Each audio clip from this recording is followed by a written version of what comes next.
Craig, how Yep. much money do you need to have invested to make an income portfolio work properly? And I will tell you the answer is not a set monetary value. There's not a magic number. It's not 1,000 or 10,000 or 100,000 or 5,000.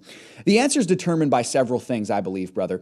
I want you to recall, if you watched Friday's show, Dan talked about in segment 2, we shared a clip about basically having enough money invested to offset any losses that you might have to be able to essentially still make a profit.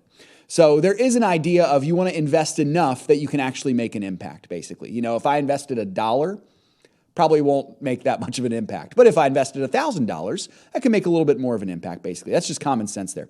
Furthermore, you want to make sure you have enough purchasing power so that you're not spending a huge chunk of money just on purchasing fees. This is something that Dan talked about in that very clip. If you've got 5 shares of a stock worth $7 a share, on top of that, then there's a $10 fee if you're trying to purchase 5 shares. Now you're actually paying $9 a share, according to the math. The more shares you can afford, the less negative impact that could have on you.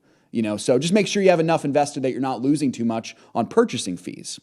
For less money to work with, it's good for you, brother, whoever you're, maybe helping this for, is to consider one of our asset allocation models that has a simpler level of options for you.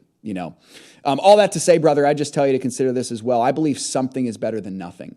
So, don't feel ashamed if you or someone does not have enough money to, be able to feel like you can make a really big impact. If you only have a few $100s to play with, that's still a few $100s more than zero.